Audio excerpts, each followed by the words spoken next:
चलिए तो हम यहाँ पे इस वीडियो में देखते हैं लाइन इंटीग्रल के बारे में। लाइन इंटीग्रल कुछ नहीं होता है, लाइन इंटीग्रल का ये फॉर्मूला होता है, ठीक है। ये कुछ नहीं करना आपको, जो गिवन वेक्टर रहता है उसके साथ हमें क्या करना है, उसका जो आई के साथ होगा उसे हमें dx, उसके साथ dx कर दो, ठीक है। जो इसका j के साथ कोफिशिएंट होगा उसमें dy कर दो, और इसके k के साथ जो होगा वेक्टर के साथ उसमें dy कर दो, ठीक है। ये हमारा लाइन वेक्टर रहता है, सिंपल है ये लाइन वेक्टर, ठीक है। फॉर्मूला क्या है, integration of F dot D are, ठीक है, ये होगा, ठीक है। लाइन इंटीग्रल हम निकालेंगे एफ वेक्टर का, तो उसके लिए हमें कुछ नहीं करना है, एफ वेक्टर के आई के साथ, एफ वेक्टर के आई के साथ जो भी चीज़ होगी उससे डी एक्स कर देना मल्टीप्लाई, जे के साथ डी वाई करो, एफ एस सी, ठीक है। समझने के लिए अगर ये कैसे आ रहा है तो बस आप देख सकते हो, ऊपर डी आर को एक्चुअली हमने D X D Y D J किया है, फिर ये डॉट प्रोडक्ट हो जाता है तो डॉट है, तो ये आ जाता है फॉर्मूला, ठीक है।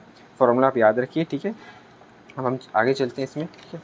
यहाँ पे वही होता है लाइन इंटीग्रल, ये देखिए मैंने बताया F dot D R, R को आर वेक्टर ये ठीक है। अपन आगे चलते हैं क्वेश्चंस पे। ये वाला क्वेश्चन पूछा जाता है PYQ में, ये हम देखते हैं। Evaluate the line integral, line integral करना है, हमें एफ वेक्टर दे दिया ये, ठीक है। सीधे हमने बोला था एफ वेक्टर दिया है ये, ठीक है। और हमें रेक्टेंगल करना है, and C is the rectangle in X Y plane, X Y plane में एक रेक्टेंगल है, वर्टाइसेस हमें रेक्टेंगल के दिए ये, ठीक है। लाइन इंटीग्रल करना है, सबसे पहले एफ वेक्टर दिया, इसके साथ आई के साथ डी एक्स कर दो, ठीक है। आई के साथ डी एक्स मल्टीप्लाई कर दो, तो ये डी एक्स मल्टीप्लाई कर दिया, और सॉरी आई के साथ जो भी दिया मतलब F1 दिया उसके साथ डी एक्स किया, ठीक है। और F2 के साथ J है, ये F2 हमारा है, J कैप है, इसके साथ डी वाई कर दो, ये कर दो, ये आपका लाइन इंटीग्रल आ गया। ये मैंने अपन ने पहले देखा था, है ना, सिंपली करें। अब इसको हमें इंटीग्रेट करना है। ये है एक रेक्टेंगल, तो यहाँ पे हमारे क्या रेक्टेंगल्स में कितनी लाइन्स होंगी, 4 लाइन होगी। रेक्टेंगल्स में कितनी लाइन होंगी, 4 लाइन। तो इसलिए हमने क्या किया है, इसको इस पूरे पार्ट को 4 भाग में हमने डिवाइड कर दिया है। तो ये जो पार्ट आया हमारा, ठीक है, इसको हमने किसमें 4 पार्ट्स में डिवाइड किया है, ठीक है। यहाँ पे ये जो आया है, देखो ये आया है हमारा, ये देखिए आप, ये एफ डॉट डी आर, ये नहीं है, ये है हमारा, ठीक है, ये आया है एफ डॉट डी आर, ये नहीं है, ये कुछ और है, ठीक है। इसको अलग करिए, ये है हमारा F dot D are, F vector D R vector, ये है, ठीक है। देख सकते हैं आप यहाँ पे कैसे ये है, देखो ये F1 हमारा दिया है, आई के साथ ये डी एक्स किया हमने, F2 दिया है, ठीक है, और ये J के साथ है यहाँ पे डी वाई, ठीक है। सिंपल ही है, F1 के साथ डी एक्स, F2 के साथ डी वाई, ये हो गया हमारा एफ डॉट डी आर, ठीक है। इसे हमें इंटीग्रेट करना है, क्योंकि ये रेक्टेंगल है 4 लाइन में डिवाइड, तो हम 4 पार्ट में करेंगे, ठीक है। ये देखिए, तो 4 पार्ट में हमने यहाँ पे दिख रहा है, यहाँ पे 4 पार्ट में कर दिया इसी को, ठीक है। मान लीजिए ओ ए बी सी हमारा रेक्टेंगल हो गया, ओ ए बी सी, तो यहाँ से ओ ए पे करेंगे, फिर ए बी पे जाएंगे, फिर बी सी पे करेंगे, फिर सी ओ पे करेंगे, ठीक है। ये 4 पार्ट्स में गया। चलिए करते हैं, आपको बताते हैं अच्छे से कैसे किया है हमने, कैसे हमें इसे एवेल्यूएट करना है। सबसे पहले हम देखिए, ये रेक्टेंगल हमने बना लिया, ठीक है। सबसे पहले हम कहाँ से स्टार्ट करते हैं, ये देखो ये वाला पॉइंट से ये वाला पॉइंट, ठीक है। ये वाली लाइन ले ली हमने, जो भी लाइन है वहाँ पे जो भी 3-4 चीज़ें हमें लिखनी है। क्या लिखनी है, उस लाइन में कांस्टेंट चीज़ क्या है वो लिख दो। जैसे इस लाइन में एक्स वाई कोऑर्डिनेट है, तो उस कोऑर्डिनेट में कौन सा कांस्टेंट है वो लिख दो, पहले वो लिख दिया। उसके बाद उसी का डिफ्रेंसिएशन कर दो, तो वो भी 0 हो जाएगा, क्योंकि कांस्टेंट है, तो मतलब डी वाई हमारा 0 आ गया, ठीक है। और जो वेरी हो रहा है, एक्स कहाँ से कहाँ वेरी हो रहा है, वो हमारे इंटीग्रेशन की लिमिट्स डलेंगी। तो मतलब जो लिमिट डलेगी, लिमिट्स जो होगी, ये 0 से लेके 1 तक एक्स वेरी कर रहा है, तो लिमिट हमारी एक्स की डलेगी वो 0 से 1। ऐसे ही हर पॉइंट में हम चलेंगे, ठीक है। हर पॉइंट में मतलब जब ए से बी जाएंगे तब भी हम यही करेंगे, x1 दिया है, ठीक है, तो हम क्या लिख लेंगे यहाँ पे dx 0 हो जाएगा, ठीक है। और y वेरी कर रहा है किससे, 0 से π/2, तो y की लिमिट डलेगी यहाँ पे, y की लिमिट चलेगी 0 to π/2, ऐसे इस पॉइंट में करेंगे। तो अब हम फर्स्ट पार्ट पे कैसे लगाना है, कुछ करना नहीं, अब सिंपल ही आपको सब पता है। ये पहला पार्ट है हमारा, जो चीज़ें हमने लाइन पे निकाली वो यहाँ पे पुट कर दो।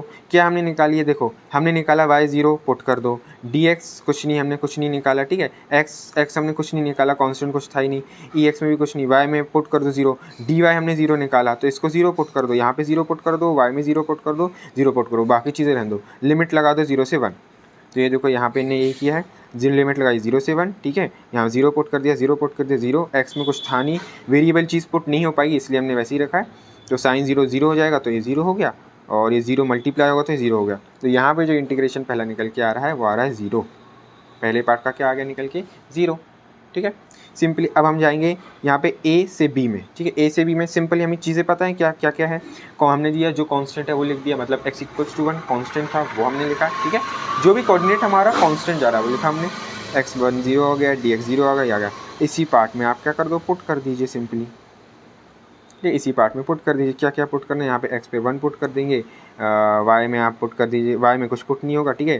डी एक्स में क्या पुट करेंगे, 0 पुट कर देंगे तो ये पूरा टर्म हमारा 0 हो जाएगा, और यहाँ पे 1 पुट कर देंगे, ठीक है। तो ये देखिए आप नीचे हमने किया है, यहाँ पे ये पुट करने के बाद किया, ठीक है। चीज़ें आसान है, आसान लिए चलिए, कुछ नहीं है।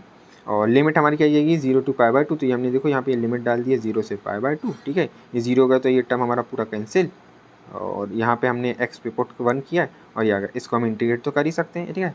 इंटीग्रेट कर लीजिएगा इसको इंटीग्रेट कर लेंगे, मतलब इंटीग्रेट जाएगा यहाँ 0 से π/2, और इस चीज़ का इंटीग्रेशन हम कर देंगे, तो cos y का इंटीग्रेशन माइनस साइन हो जाएगा, ठीक है। तो ये जो भी हो जाएगा cos y का साइन हो जाएगा, तो ये इंटीग्रेट आ गया, और 0 से π/2 किया, तो ये हमारा आ रही है e, ठीक है।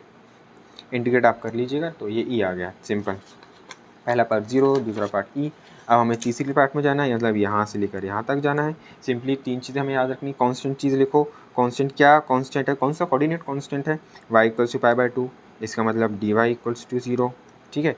x वेरी कर रहा है, कहाँ से कहाँ तक वेरी कर रहा है वो देखो, यहाँ से जाएंगे हम, है ना, यहाँ से, क्योंकि हम इस डायरेक्शन से जा रहे हैं तो उसी डायरेक्शन लो। तो लोअर लिमिट यहाँ पे क्या है, y की 1 है, और कहाँ तक जा रहा है, आगे वाली लिमिट यहाँ पे क्या है, 0, तो ये 0 आएगा, ठीक है। ये याद रखिएगा, ठीक है। कहाँ से कहाँ जा रहे हैं, इस पॉइंट से इस पॉइंट पे जा रहे हैं, ठीक है। तो यहाँ से 1 था, फिर 0, तो इसलिए लिमिट भी लोअर 1 अपर 0 पुट कर दीजिए, सिंपल।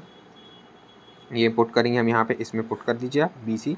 तो सब कुछ पुट करना है। पुट करने के बाद जैसे हमने y में पुट किया π/2, ठीक है, y में पुट किया π/2, ठीक है, dy में 0 किया, dy में 0 किया, और लिमिट हमने लगा दी 1 से लेकर 0 तक, सिंपली।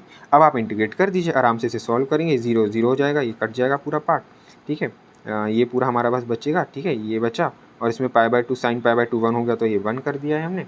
तो e⁻x का बस हमें क्या करना है, इंटीग्रेशन करना है 0 से 1, 1 से 0, याद रखिएगा 1 से 0, ठीक है। ये 1 से 0 किया, तो e की पावर आ जाएगी 0, e⁻x का वही होता है, तो e⁻0 - - 1 1 - e।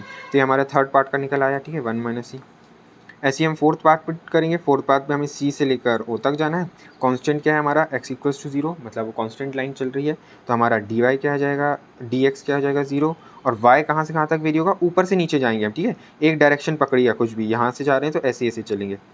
तो y की जो लिमिट्स हो जाएगी वो हो जाएगी हमें π/2 से 0, ठीक है, π/2 से 0 हो जाएगी, तो हम ऊपर से नीचे जाएंगे। एंड यहाँ पे अब आप पुट कर दीजिए चीज़ों को, किसमें, इसमें जो हमने निकाला था f.dr, इसमें पुट कर दीजिए। तो पुट करने के बाद जो हमारी चीज़ें निकल के आती हैं, ठीक है, वो ये निकल के आएगा, ठीक है। एंड देन इसको इंटीग्रेट कर दिए, इंटीग्रेट तो सिंपल होगा, ये किया तो इसकी वैल्यू आ गई -1, ठीक है। अब कुछ नहीं करना है, जितनी भी तीनों वैल्यूज़ आई थी, चारों वैल्यूज़ आई थी, इनका हम ऐड कर देंगे, ठीक है। इनका हम क्या कर देंगे, ऐड कर देंगे। ये देखिए जितनी भी वैल्यूज़ आई थी हमने, ठीक है, first part, second part, third part, उनको हम क्या कर देंगे, ऐड कर देंगे यहाँ पे सिंपली। सो यहाँ पे ये पहला पार्ट 0 आया था, दूसरा ये आया था, तीसरा ये दिस। तो ऐड करने के बाद जो वैल्यू आ रही है वो आ रही है 0, तो देयरफॉर हमारा लाइन इंटीग्रेशन क्या हो जाएगा, 0। आंसर इज़ डन, ठीक है। तो यहाँ पे हमारा लाइन इंटीग्रेशन का ये क्वेश्चन आता है मेन, तो मैंने इसके बस यही करवाया, ठीक है। थैंक यू, अगली वीडियो में मिलते हैं।